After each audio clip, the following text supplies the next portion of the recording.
மாகாண சபை தேர்தல் நடத்தப்படுவது உறுதி. பிரதி அமைச்சர் மஹிந்த ஜெயசிங்க தெரிவிப்பு. கொழும்பிலிருந்து யாழ்ப்பாணம் சென்ற வேன் விபத்து, 4 வைத்தியசாலையில்.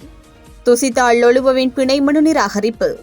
பிரபல ஆலயத்தில் 2 லட்சத்திற்கும் அதிகம் ஏலம் விடப்பட்ட மாம்பழம். இலங்கை தமிழர் சட்டவிரோத குடியேறிகள் அல்ல, இந்தியா அறிவிப்பால் மகிழ்ச்சி. மாகாண சபை தேர்தல் நிச்சயம் நடத்தப்படும். பழைய முறைமையின் கீழ் அத்தேர்தல் நடத்தப்படும் என்று பிரதியமைச்சர் மஹிந்த ஜெயசிங்க தெரிவித்தார். அது தொடர்பில் அவர் மேலும் கூறியவை வருமாறு: தேர்தல் முறைமை மாற்றம் தொடர்பில் சட்டம் இயற்றப்பட்டிருந்தாலும் எல்லை நிர்ணய அறிக்கை சபையில் நிறைவேற்றப்படவில்லை. எனவே பழைய முறையின் கீழ் தேர்தலை நடத்துவது பற்றி பரிசீலிக்கப்படுகின்றது. இணக்கம் எட்டப்பட்டால் அது தொடர்பான சட்ட திருத்தம் சபையில் முன்வைக்கப்படும். தேர்தலுக்கு நாம் அஞ்சவில்லை, அதனை நடத்தும் நிலைப்பாட்டிலேயே இருக்கின்றோம் என அவர் குறிப்பிட்டுள்ளார். அனுராதபுரம் ரம்பேவு A9 பிரதான வீதியில் பரசன் கஸ்வெவ பகுதியில் இடம்பெற்ற விபத்தில் 4 காயமடைந்துள்ளதாக பரசன் கஸ்வெவ போலீசார் தெரிவித்தனர். இந்த விபத்து இன்று காலை இடம்பெற்றுள்ளது. இதன்போது கொழும்பிலிருந்து யாழ்ப்பாணம் நோக்கி பயணித்த வேன் ஒன்றே விபத்துக்குள்ளாக்கியுள்ளது.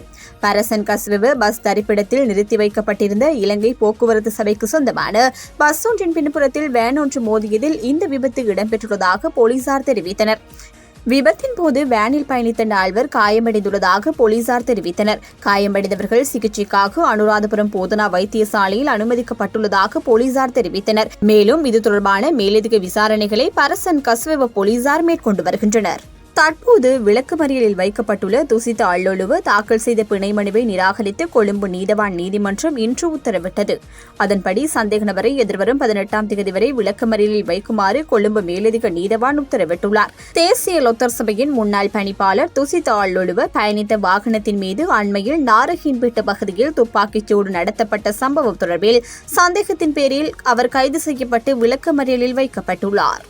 வவுனியா ஒக்குலாங்குளம் ஸ்ரீ சித்தி விநாயகர் ஆலயத்தின் வருடாந்த மகோற்சவ திருவிழாவின் போது மாம்பழம் ஒன்று 2,20,000 ரூபாய் ஏலத்தில் விற்பனை செய்யப்பட்டுள்ளது. ஒக்குலாங்குளம் ஸ்ரீ சித்தி விநாயகர் ஆலயத்தின் மகோற்சவ உற்சவத்தின் 6ஆம் நாள் மாம்பழ திருவிழாவான நேற்று மாலை விநாயகருக்கு படைக்கப்பட்ட மாம்பழம் ஒன்று கோவில் வளர்ச்சி நிதிக்காக ஏலத்தில் இதன்போது பழுத்த போட்டிக்கு மத்தியில் 2,20,000 ரூபாவுக்கு குறித்த மாம்பழம் ஏலத்தில் விற்பனை செய்யப்பட்டுள்ளது. இந்நிலையில் அந்த மாம்பழத்தில் வவுனியா ஒக்குலாங்குளம் பகுதியில் வசிக்கும் சிந்துஜா ஒபாரிஸ் ஜெகதீஸ்வரன் என்பவர் 2,20,000 ரூபாய் செலுத்தி ஏல விற்பனையில் கொள்வனவு செய்துள்ளார்.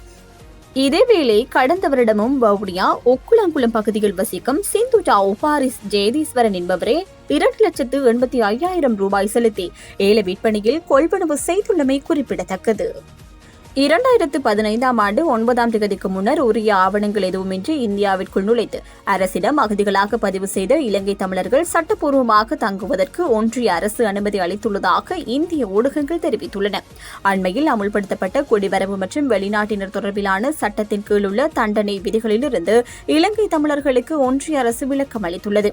எனவே இலங்கை தமிழர்கள் இனி சட்டவிரோத குடியேறிகளாக காணப்பட மாட்டார்கள் எனவும் தெரிவித்துள்ளதாக இந்திய ஊடகங்கள் தெரிவித்துள்ளன. இந்திய மத்திய அரசு சமீபத்தில் அமுல்படுத்திய குடிவரவு மற்றும் வெளிநாட்டினர் சட்டத்தின் கீழ் உரிய ஆவணங்கள் இல்லாமல் இந்தியாவிற்குள் நுழைந்தவர்களுக்கு தண்டனை விதிக்கப்படும் என்று கூறப்பட்டிருந்தது. இந்நிலையில் இந்திய மத்திய அரசின் இந்த முடிவு மனிதாபிமான அடிப்படையில் எடுக்கப்பட்ட ஒரு முக்கிய நடவடிக்கையாக கருதப்படுகின்றது. இது இந்தியாவிலும் வெளிநாடுகளிலும் வாழும் இலங்கை தமிழர்களிடையே மகிழ்ச்சியை ஏற்படுத்தியுள்ளது.